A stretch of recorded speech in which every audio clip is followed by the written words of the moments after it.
আসসালামু আলাইকুম। আমরা আমাদের ভূগোলের যে আহ, 6টি পার্টের যে সিরিজটা চলছিল সেটার 5টা পার্ট আমরা শেষ করে ফেলেছি। আজকে লাস্ট পার্ট ভূগোলের, অর্থাৎ সাবজেক্টের নাম ছিল ভূগোল, পরিবেশ ও দুর্যোগ ব্যবস্থাপনা। এর মধ্যে আজকে শেষ যে পার্টটুকু আছে, পার্ট 6, যেখানে প্রাকৃতিক দুর্যোগ এবং বনভূমি নিয়ে আমরা আলোচনা করব, সেটা আজকে আলোচনা করব। এখানে আলোচনা খুব বেশি নেই, আগের 5টা পার্টে যেরকম আলোচনা তার থেকে তুলনামূলক অনেক কম আলোচনা এখানে রয়েছে। বাট যেগুলো আছে খুবই গুরুত্বপূর্ণ। চলুন শুরু করা যাক।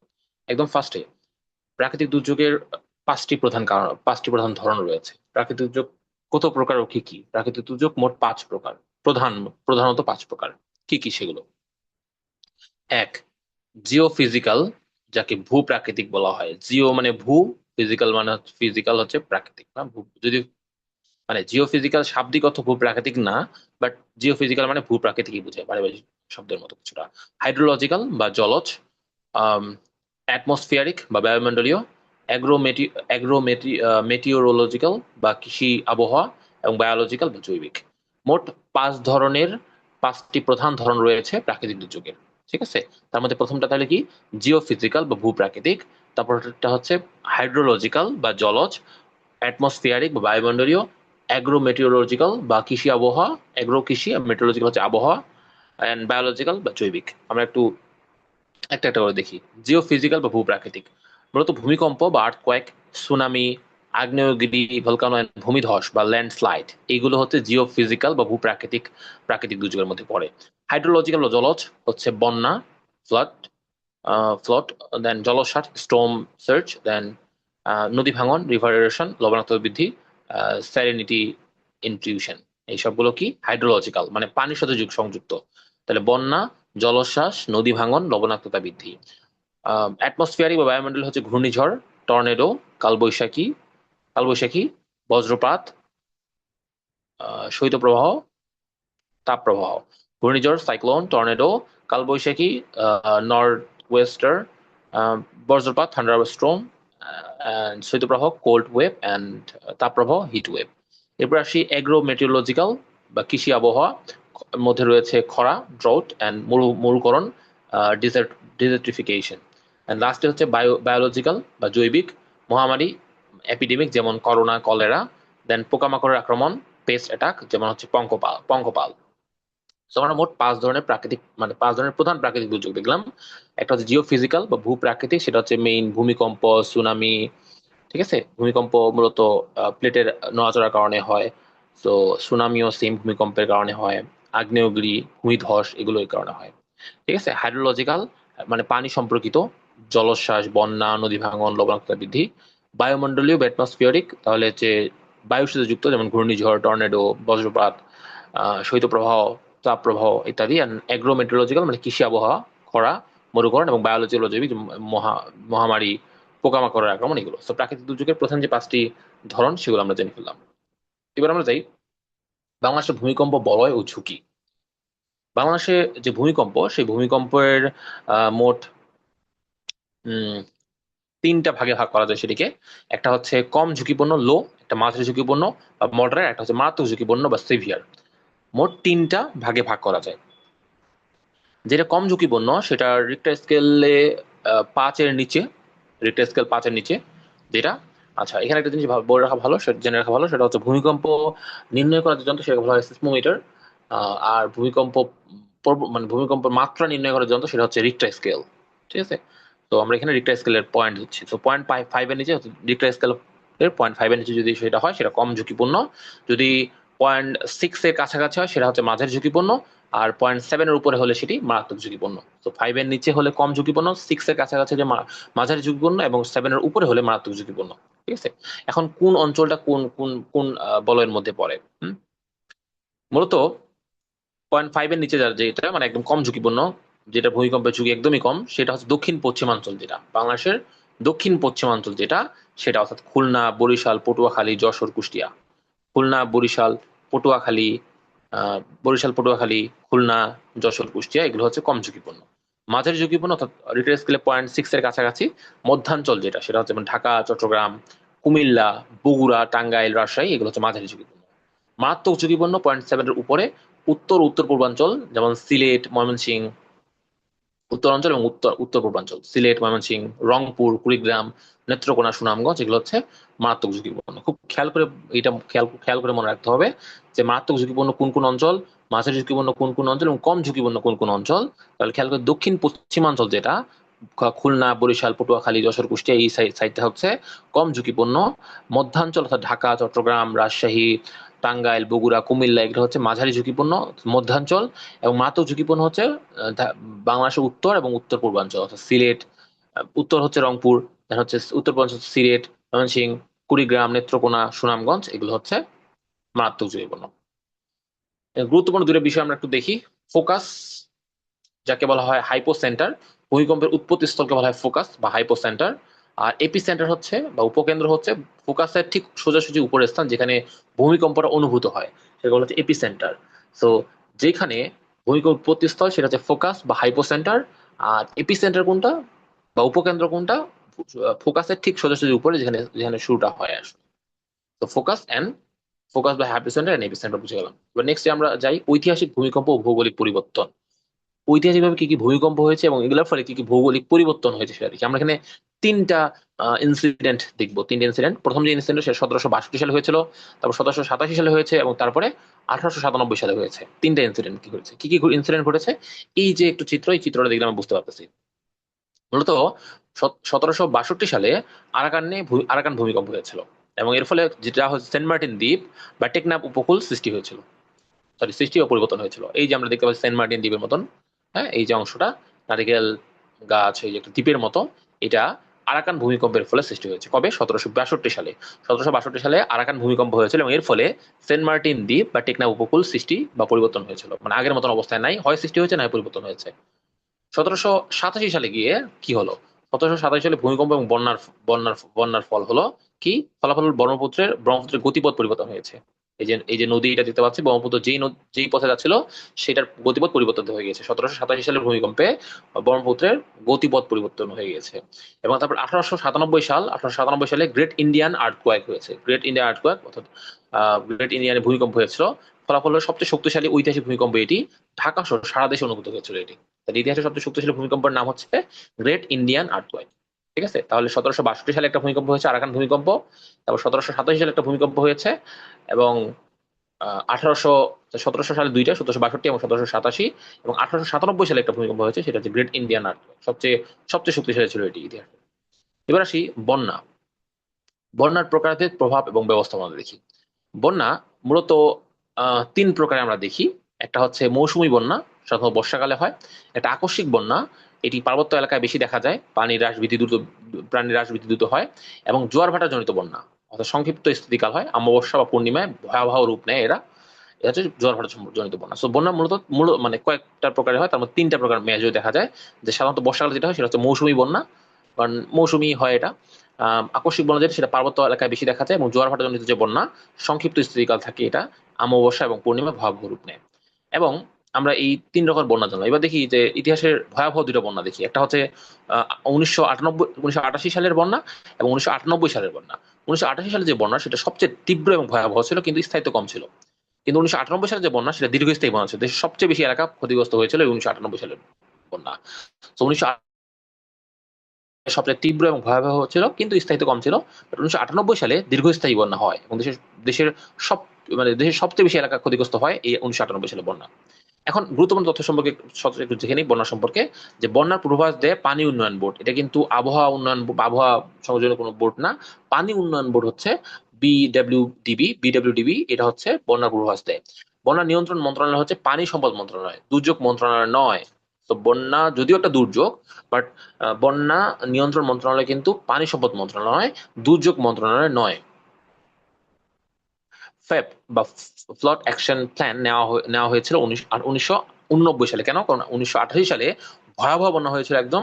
এবং এটা ফলে এক বছরের পরে 1989 সালে ফ্লাড অ্যাকশন প্ল্যান নেওয়া হয়েছিল। নদী গবেষণা ইনস্টিটিউট বা RRI, রিভার রিসার্চ ইনস্টিটিউট, এটি অবস্থিত ফরিদপুরের হারুকান্দিতে। ফরিদপুরের কোথায়? হারুকান্দিতে অবস্থিত। সো আমরা জানলাম যে মৌসুমী বন্যা, আকস্মিক বন্যা, জোয়ার ভাটা জনিত বন্যা, 1988 সালের বন্যা, 1998 সালের বন্যা।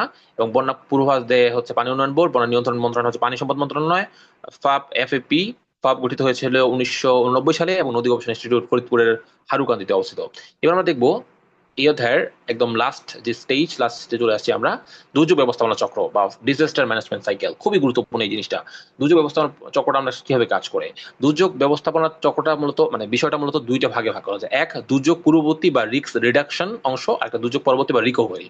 দুর্যোগের আগেই যেন আমরা কিছু কাজ করে ফেলতে পারি সেটাকে বলা হচ্ছে রিস্ক রিডাকশন, আর দুর্যোগের পরবর্তী সময় যেন রিকভারি করতে পারি সেটাকে দুর্যোগ পরবর্তী সময় বলা হচ্ছে। দুর্যোগের পূর্ববর্তী সময়কে বলা হচ্ছে কি তাহলে? Risk reduction. দুর্যোগের পরবর্তী সময়কে বলা হচ্ছে রিকভারি। সো দুর্যোগের পূর্ববর্তী সময়টাকে আমরা তিনটা কাজ করি। তিনটা কাজ কি? প্রতিরোধ করি, প্রশমন করি এবং পূর্ব প্রস্তুতি নেই।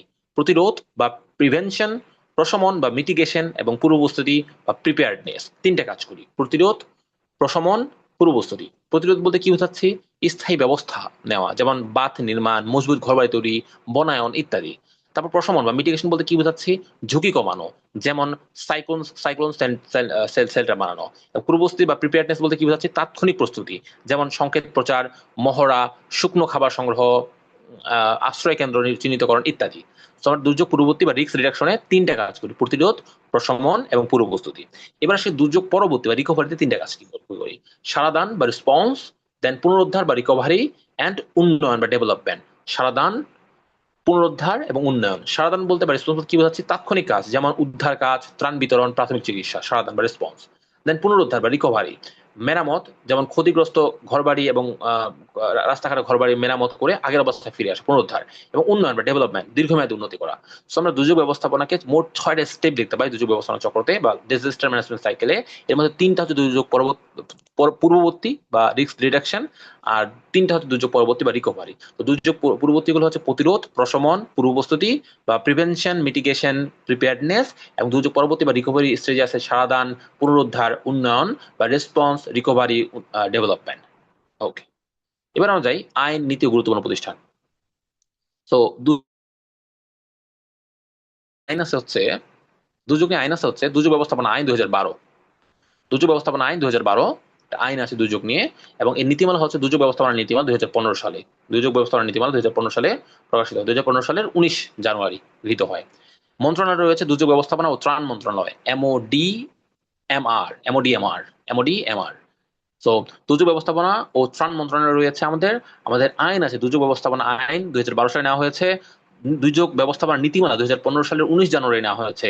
এবং মন্ত্রণালয় দুর্যোগ ব্যবস্থাপনা ও ত্রাণ মন্ত্রণালয়, এমওডিএমআর। ঠিক আছে? তো দুর্যোগ ব্যবস্থাপনা আইন, দুর্যোগ ব্যবস্থাপনা নীতিমালা এবং দুর্যোগ ব্যবস্থা দুর্যোগ ব্যবস্থাপনার জন্য মন্ত্রণালয় আছে। এবার দেখি আমাদের কিছু প্রতিষ্ঠান, যেমন SPARRSO, SPARRSO, space research and remote sensing organisation. এটির অবস্থান আগারগাঁও, ঢাকার আগারগাঁওয়ে। এর কাজ হচ্ছে উপগ্রহের মাধ্যমে আবহাওয়ার পূর্বাভাস ও ঘূর্ণিঝড় পর্যবেক্ষণ। সতর্কতা করে এটি প্রতিরক্ষা মন্ত্রণালয়ের অধীনে। সতর্কতা এখানে মনে রাখতে হবে সতর্কতার সাথে এটা প্রতিরক্ষা মন্ত্রণালয়ের অধীনে। এটা কিন্তু দুর্যোগ ব্যবস্থাপনা ও ত্রাণ মন্ত্রণালয়ের অধীনে না, স্পারসো প্রতিরক্ষা মন্ত্রণালয়ের অধীনে। কারণ কি? এর কারণটা হচ্ছে যে যদিও আমরা বলছি যে এটা হচ্ছে দুর্যোগ ব্যবস্থাপনার জন্য, আবহাওয়া পূর্বাভাস দেওয়ার জন্য, ঘূর্ণিঝড় পর্যবেক্ষণের জন্য, বাট এটি তো উপগ্রহ ব্যবহার করে স্পেস রিসার্চ করে এন্ড রিমোট সেন্সিং করে। ঠিক আছে না? তো এটার জন্য space research and remote sensing organisation যেহেতু, সুতরাং এটা প্রতিরক্ষার কাজও কিন্তু ব্যবহার করা যেতে পারে খুব ইজিলি। এই জন্য এটা প্রতিরক্ষা মন্ত্রণালয়ের আন্ডারে। ওকে, এবার BMD means Bangladesh meteorological department, Bangladesh আবহাওয়া অধিদপ্তর। এটিও প্রতিরক্ষা মন্ত্রণালয়ের অধীনে। এবার CDMP, comprehensive disaster management program, CDMP এটি সমন্বিত দুর্যোগ ব্যবস্থাপনা কর্মসূচি। এবং BDRCS Bangladesh red crescent society, Bangladesh BD for Bangladesh red crescent society, এটি আন্তর্জাতিক রেড ক্রস ও রেড ক্রিসেন্ট মুভমেন্টের অংশ। তো আমরা এখানে 4টা অর্গানাইজেশন সম্পর্কে জানলাম। একটা আইন জানলাম, বাংলাদেশ দুর্যোগ ব্যবস্থাপনা আইন 2012, দুর্যোগ ব্যবস্থাপনা নীতিমালা 2015 সালের 19 জানুয়ারি, এবং দুর্যোগ ব্যবস্থা মন্ত্রণালয়, দুর্যোগ মন্ত্রণালয় ও ত্রাণ মন্ত্রণালয়, এমওডিএমআর। এবার দেখলাম স্পারসো, এবার দেখলাম বাংলাদেশ মেট্রোলজিক্যাল ডিপার্টমেন্ট, দেন হচ্ছে কম্প্রিহেন্সিভ ডিজাস্টার ম্যানেজমেন্ট প্রোগ্রাম, দেন হচ্ছে বাংলাদেশ রেড ক্রিসেন্ট সোসাইটি। ওকে, এবার চলে যাই আমরা বাংলাদেশের বনভূমি। বাংলাদেশের বনভূমিতে চলে যাই। বাংলাদেশের বনভূমি যদি এক নজর দেখি, বাংলাদেশের মোট আয়তনের বনভূমি রয়েছে 17%। পরিবেশ ভারসাম্য রক্ষার জন্য প্রয়োজন 15%। বাংলাদেশের বনভূমি রয়েছে কত? 17%। সরকারি হিসাব আরো কম আছে হয়তো, বাট 17% আমরা অফিসিয়ালি এটা জানি। এবং বাংলাদেশের যে বনভূমি সেগুলোকে 3টা ভাগে ভাগ করা যায়: ক্রান্তীয় চিরহরিৎ বন, পাতাঝরা বা শালবন, এবং ম্যানগ্রোভ বা শত্রুজ বন। 3 প্রকারের বনভূমি বাংলাদেশে পাওয়া যায়: ক্রান্তীয় চিরহরিৎ বন, পাতাঝরা বা শালবন, ম্যানগ্রোভ বা শত্রুস বন। ক্রান্তীয় চিরহরিৎ বন, পাতাঝরা বা শালবন, ম্যানগ্রোভ বা শত্রুস বন। ক্রান্তীয় চিরহরিৎ বনকে বলা হয় tropical hill forest, tropical hill forest. পাতাঝরা বা শালবনকে বলা হয় ডেসিডুয়াস ফরেস্ট, এবং ম্যানগ্রোভ বা শত্রুস বনকে বলা হয় ম্যানগ্রোভ ফরেস্ট। ওকে, তো পাতাঝরা বা শালবনকে বলা হয় কি ডেসিডুয়াস ফরেস্ট, ক্রান্তীয় চিরহরিৎ বনকে বলা হয় ট্রপিক্যাল হিল ফরেস্ট। তাহলে ক্রান্তীয় চিরহরিৎ বন যেটা, এখানে চিত্র দেখলে বুঝতে পারছি এটা পাহাড় পর্বতে, পাহাড়ি অঞ্চলে সবুজ বনটাকে বলে ক্রান্তীয় চিরহরিৎ বন, অর্থাৎ সবসময় এখানে সবুজ পাতা থাকবেই। পাতাঝরা বা শালবন বা ডিসিডুয়াস ফরেস্ট, এখানে শীতকালে পাতা ঝরে যায় এমন বন। এবং ম্যানগ্রোভ বা শত্রুস বন, এই চিত্রটা দেখতে পাচ্ছি আমরা, উপকূলীয় জোয়ার ভাটায় প্লাবিত বন, যেটা বলে ম্যানগ্রোভ বা শত্রুস। তা বাংলাদেশের প্রথমে এই তিনটা ভাগে ভাগ করা আছে। যেমন বাংলাদেশের যে পাহাড়গুলো সেগুলোকে তিনটা ভাগে ভাগ করা যায়, বাংলাদেশ ভূমিরূপকে তিনটা ভাগে ভাগ করা যায়, পাহাড় না। আহ, যেমন হচ্ছে সেগুলোকে টারশিয়ারি যুগের পাহাড়, প্লাস্টোসিন সমূহ, এবং হচ্ছে সাম্প্রতিক কালের প্লাবন সমূহ, এগুলো ভাগে ভাগ করা যায়। ঠিক তেমনি বাংলাদেশের বনভূমিকে ক্রান্তীয় চিরহরিৎ বন বা ট্রপিক্যাল হিল ফরেস্ট, পাতাঝরা বা শালবন, ডিসিডিয়াস ফরেস্ট, এবং ম্যানগ্রোভ বা শত্রুস বন, এই তিনটা ভাগে ভাগ করা যায়। এবার আমরা দেখি পাহাড়ি বন বনাম পাতাঝরা বন দেখি, অর্থাৎ ক্রান্তীয় চিরহরিৎ বন হিল ফরেস্ট ভার্সেস ডিসিডিয়াস ফরেস্ট। এগুলোর একটু আমরা ভালো মতন জিনিসটা ডিপে বুঝি, বোঝার চেষ্টা করি। ক্রান্তীয় চিরহরিৎ বন মূলত পাহাড়ের বন, যেহেতু এটা অবস্থান হচ্ছে পার্বত্য চট্টগ্রাম, অর্থাৎ রাঙামাটি, খাগড়াছড়ি, বান্দরবন। এছাড়া রয়েছে সিলেট, মৌলভীবাজার, চট্টগ্রামে। সিলেট, মৌলভীবাজার, চট্টগ্রাম রয়েছে। আর পাতা ঝরা বা শালবন হচ্ছে ডিসিডুয়াস ফরেস্ট, অবস্থান মধুপুর ও ভাওয়ালের গড়, অর্থাৎ গাজীপুর, টাঙ্গাইল, ময়মনসিংহ, গাজীপুর, টাঙ্গাইল, ময়মনসিংহ, এবং বরেন্দ্রভূমি যেমন দিনাজপুর, রংপুর। তো মধুপুর ও ভাওয়ালের গড় অর্থাৎ গাজীপুর, টাঙ্গাইল, ময়মনসিংহ, এবং বরেন্দ্রভূমি অর্থাৎ রংপুর, দিনাজপুর। পাতাঝর বা শালবন থাকে এখানে। ক্রান্তীয় চিরহরিৎ বনের প্রধান বৃক্ষ হচ্ছে সেগুন, গর্জন, চাপালিশ, বাঁশ, রাবার। সেগুন, গর্জন, চাপালিশ, বাঁশ, রাবার। এবং পাতাছড়া বা শালবনের প্রধান বৃক্ষ হচ্ছে শাল বা গজারি, প্রায় 95% শাল বা গজারি থাকে এখানে। ক্রান্তীয় চিরহরিৎ বন হচ্ছে পাহাড়ের এই গাছগুলো পাতা, পাহাড়ের গাছগুলোর পাতা সব একসাথে ঝরে না, তাই সবুজ দেখায়। আর শালবন বা পাতাঝরা বা ডিসিডুয়াস ফরেস্টের বৈশিষ্ট্য হচ্ছে শীতকালে গাছের পাতা ঝরে যায়, মধুপুরের মাটি হয় লালচে। তাহলে আমরা এখান থেকে বুঝলাম যে এখান থেকে যেটা সবচেয়ে বেশি মনে রাখতে হবে, কোন কোন অবস্থা, মানে অবস্থা কোথায় কোথায়, এবং প্রধান বৃক্ষ কোথায়, অবস্থান কোথায়, এবং প্রধান বৃক্ষগুলো কি কি। সো চিরহরিৎ বা ক্রান্তীয় বন হচ্ছে পার্বত্য চট্টগ্রাম তো অবশ্যই, এছাড়া রয়েছে চট্টগ্রাম, সিলেট, মৌলভীবাজার, আর পাতাছড়া বা শালবন রয়েছে মধুপুর, ভাওয়ালের গড়, গাজীপুর, টাঙ্গাইল, ময়মনসিংহ, এবং বরেন্দ্রভূমি, দিনাজপুর, রংপুর বলতে বোঝাচ্ছে। প্রধান বৃক্ষ হচ্ছে ক্রান্তীয় চিরহরিৎ ক্ষেত্রে সেগুন, গর্জন, চাপালিশ, বাঁশ, রাবার। সেগুন, গর্জন, চাপালিশ, বাঁশ, রাবার। এবং প্রধান বৃক্ষ পাতাছড়ার ক্ষেত্রে শাল বা গজারি, এটা প্রায় 95% প্রায় এইখানকার অংশ। ওকে, এবার আমরা দেখি ম্যানগ্রোভ বন বা সুন্দরবন সম্পর্কে আমরা বিস্তারিত বোঝার চেষ্টা করি। সুন্দরবন স্পেশাল এটাকে নাম দিয়েছি আমরা। তো এটার মোট আয়তন হচ্ছে 10,000 বর্গ কিলোমিটার। সুন্দরবনের মোট আয়তন কত? 10,000 বর্গ কিলোমিটার। এর মধ্যে 62% অর্থাৎ 6,017 বর্গ কিলোমিটার বাংলাদেশের অংশ। সুন্দরবনের মোট আয়তন কত? 10,000 বর্গ কিলোমিটার। এর মধ্যে 62% অর্থাৎ 62% বলতে বোঝায় 6,017 বর্গ কিলোমিটার হচ্ছে বাংলাদেশের অংশ। এখান থেকে আমার মনে রাখতে হবে কটকা এটি একটি বিখ্যাত পর্যটন স্পট চিত্রা হরিণ দেখার জন্য, এবং এটি সমুদ্র বন্দর বটে। সুন্দরবন সমুদ্র বন্দর কটকা এটি বিখ্যাত পর্যটন স্পট, এবং এখানে চিত্রা হরিণ দেখা যায়। ঠিক আছে, কটকা বিখ্যাত পর্যটন স্থল, কিন্তু এটা সুন্দরবনে অবস্থিত। এখানে হচ্ছে বিখ্যাত চিত্রা হরিণ দেখা যায়। এবং দুবলার চর সুন্দরবনের দক্ষিণ দিকে বাগেরহাট অংশ অবস্থিত। শুটকি প্রক্রিয়াজাতকরণ ও মৎস্য আহরণের জন্য বিখ্যাত এই দুবলার চর। সুন্দরবনের দক্ষিণে দুবলার চর কোথায় অবস্থিত? সুন্দরবনের দক্ষিণে অবস্থিত, মূলত বাগেরহাটের অংশের মধ্যে পড়েছে দুবলার চর। শুটকি প্রক্রিয়াজাতকরণে ও মৎস্য আহরণের জন্য বিখ্যাত এই দুবলার চর। এবার একটি ম্যানগ্রোভ বন বা সুন্দরবনটা আমরা অবস্থানটা দেখি। সুন্দরবন মূলত খুলনা, সাতক্ষীরা, বাগেরহাট, এছাড়া বিলুপ্তপ্রায় চকরিয়া বন কক্সবাজারে অবস্থিত রয়েছে। কক্সবাজারেও রয়েছে। খুলনা, সাতক্ষীরা, বাগেরহাট এই তিনটে মেইন। এছাড়া চকরিয়া বন ছিল কক্সবাজারে, ওটা এখন বললাম বিলুপ্ত প্রায়। চকরিয়া বন বর্তমানে বিলুপ্ত প্রায়, এটা সুন্দরবনের অংশ ছিল।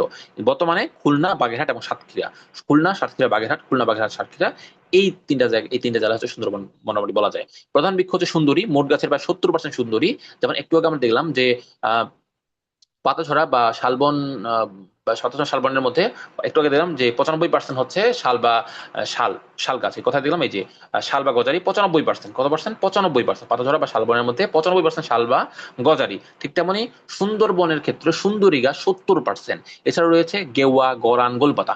গেওয়া, গরান, গোলপাতা, সুন্দরী, গেওয়া, গরান, গোলপাতা। উদ্ভিদের বৈশিষ্ট্য হচ্ছে শ্বাসমূল ও ঠেসমূল থাকে। শ্বাসমূলকে ইংলিশে বলা হয় হচ্ছে নিউমাটোফোর। প্রিউমাটোফোর না, পিটা উঁচু থাকবে এখানে। নিউমাটোফোর, নিউমাটিফোর ও ঠেসমূল জোয়ারের পানিতে প্লাবিত হয়। তাহলে সুন্দরবনের বা ম্যানগ্রোভ ফরেস্টের উদ্ভিদগুলোর বৈশিষ্ট্য হচ্ছে এখানে শ্বাসমূল ও ঠেসমূল থাকে। শ্বাসমূলকে ইংলিশে বলা হয় নিউমাটোফোর, এবং জোয়ারের পানিতে এরা প্লাবিত হয়। আমরা বুঝলাম এখান থেকে সুন্দরবন সম্পর্কে। এবার আমরা যাই সুন্দরবনের আন্তর্জাতিক স্বীকৃতি সম্পর্কে। সুন্দরবনকে রামসার সাইট ঘোষণা করা হয়েছে, সুন্দরবনকে বিশ্ব ঐতিহ্য ঘোষণা করা হয়েছে। রামসার সাইট এটি 1992 সালে ঘোষণা করা হয়েছে। 1992 সালে 21শে মে। মনে রাখতে হবে বাংলাদেশের রামসার সাইট দুইটা, একটা হচ্ছে সুন্দরবন, আরেকটা হচ্ছে টাঙ্গুয়ার হাওর। টাঙ্গুয়ার হাওরকে 2000 সালে হচ্ছে রামসার সাইট ঘোষণা করা হয়েছে, আর সুন্দরবনকে 1992 সালের 21শে মে রামসার সাইট হিসেবে ঘোষণা করা হয়েছে। এবং অবস্থানে বিশ্বের 560তম রামসার সাইট হচ্ছে এই সুন্দরবন, বিশ্বের 560তম রামসার সাইট। এটি বাংলাদেশের প্রথম রামসার সাইট। এবং দ্বিতীয় কোনটা? দ্বিতীয় হচ্ছে টাঙ্গুয়ার হাওর। তাহলে বাংলাদেশের প্রথম রামসার সাইট এই সুন্দরবন, 560তম রামসার সাইট হিসেবে এটি স্বীকৃতি পেয়েছে। এবং বিশ্ব ঐতিহ্য ঘোষণা বা ওয়ার্ল্ড হেরিটেজ হিসেবে স্বীকৃতি পেয়েছে 1997 সালের 6 ডিসেম্বর। 1997 সালের 6 ডিসেম্বর এটি ইউনেস্কোর 798তম ঐতিহ্য হিসেবে স্বীকৃতি পেয়েছে। তাহলে বিশ্ব ঐতিহ্য ঘোষণা হয়েছে বা ওয়ার্ল্ড হেরিটেজ ঘোষণা হয়েছে 1997 সালের 6 ডিসেম্বর। এটি ইউনেস্কোর 798তম ঐতিহ্য হিসেবে স্বীকৃত হয়েছে।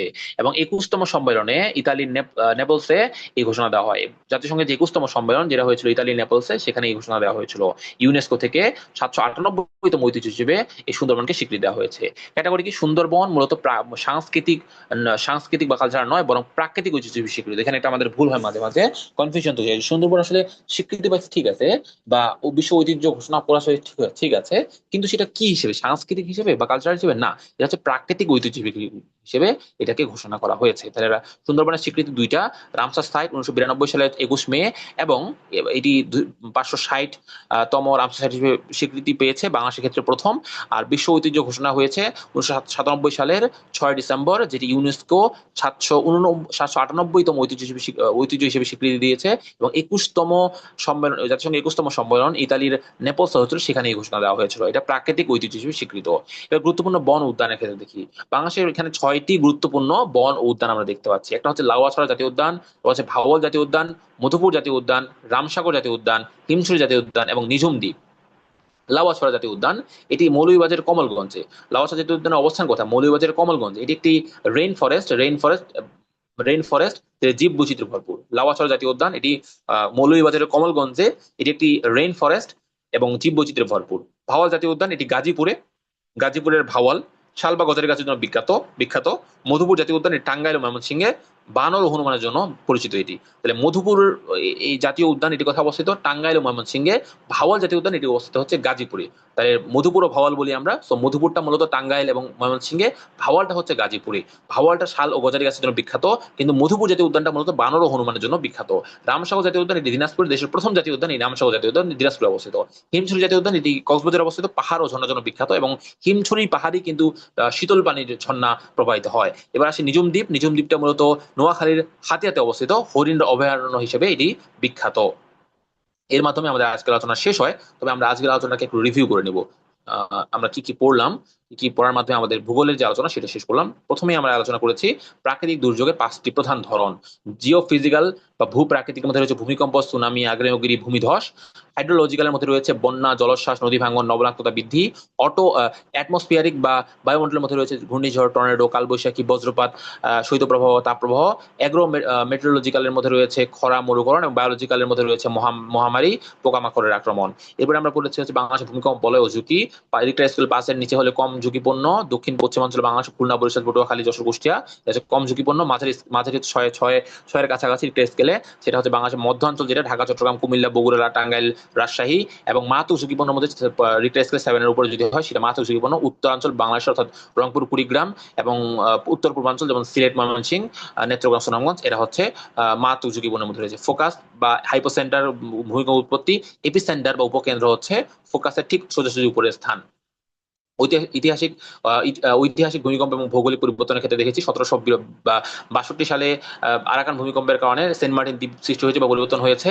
এবং 1787 সালের যে ভূমিকম্প এবং বন্যার ফলে ব্রহ্মপুত্র নদীর গতিপথ পরিবর্তন হয়ে গেছে। গ্রেট ইন্ডিয়ান আর্থকোয়েক 1897 সালে হয়েছিল।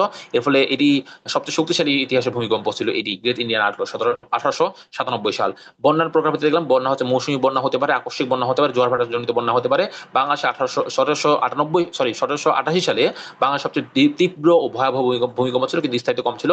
সবচেয়ে বেশি স্থায়িত্ব ছিল 1998 সালে যে ভূমিকম্প সেটাই, এবং 1988 সালে যেহেতু বাংলাদেশে সবচেয়ে তীব্র ভয়াবহ ভূমিকম্প হয়েছিল, এটার ফলস্বরূপ বাংলাদেশে ফ্লাড অ্যাকশন প্ল্যান বা এফএপি নেওয়া হয়েছিল 1 বছর পরে 1989 সালে। 1988 সালে ভূমিকম্প, 1998 সালে, আর 1988 সালে হচ্ছে বন্যা হলো, 1989 সালে এসে এই এফএপি বা ফ্লাড অ্যাকশন প্ল্যান নেওয়া হলো। এবং তারপর বন্যা পূর্বাভাস কেন্দ্র পানি উন্নয়ন বোর্ড মূলত দেয়, এবং বন্যা নিয়ন্ত্রণ মন্ত্রণালয় হচ্ছে পানি সম্পদ মন্ত্রণালয়, এবং নবীন গবেষণা ইনস্টিটিউট ফরিদপুরের হারুকান্দিতে অবস্থিত, এটা দেখেছি। দুর্যোগ ব্যবস্থাপনা চক্র, ডিজাস্টার ম্যানেজমেন্ট আমরা দেখেছি দুর্যোগ পূর্ববর্তী রিস্ক রিডাকশন এবং দুর্যোগ পরবর্তী যে রিকভারি। আমরা দেখেছি যে দুর্যোগ পূর্ববর্তী ক্ষেত্রে প্রতিরোধ বা প্রিভেনশন, প্রশমন বা মিটিগেশন, পূর্বপ্রস্তুতি বা প্রিপেয়ারনেস, এবং দুর্যোগ পরবর্তী ক্ষেত্রে রিকভারি ক্ষেত্রে দেখেছি সাবধান বা রেসপন্স, পুনরুদ্ধার বা রিকভারি, এবং উন্নয়ন বা ডেভেলপমেন্ট দেখেছি। তারপরে দেখেছি আইন, নীতি ও গুরুত্বপূর্ণ প্রতিষ্ঠান।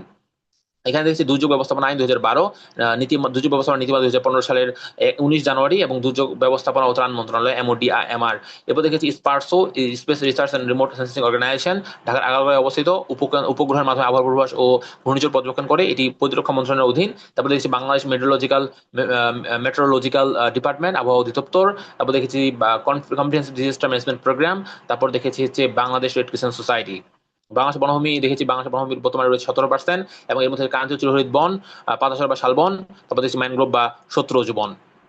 এবং ক্রান্তীয় চিরহরিৎ বন হিল ফরেস্টের মধ্যে দেখেছি, হিল ফরেস্ট অপর নাম হচ্ছে ইংলিশে ট্রপিক্যাল হিল ফরেস্ট। এর মধ্যে দেখেছি আমরা হচ্ছে পার্বত্য চট্টগ্রাম, সিলেট, মৌলভীবাজার। প্রধান বৃক্ষ সেগুন, গর্জন, চাপালিশ, বাঁশ, রাবার। বৈশিষ্ট্য, এই গাছের পাতাগুলো সবসময় একসাথে ঝরে না, এই জন্য সবসময় সবুজ দেখা যায়। পাতাঝর বা শালবন ডিসিডিউয়াস ফরেস্ট, এখানে মধুপুর ও ভাওয়ালের গড়। মূলত মধুপুর বলতে বোঝায় হচ্ছে টাঙ্গাইল এবং ময়মনসিংহ, ভাওয়াল হচ্ছে গাজীপুর, এবং হচ্ছে বরেন্দ্রভূমি দিনাজপুর এবং রংপুরে বোঝাচ্ছে।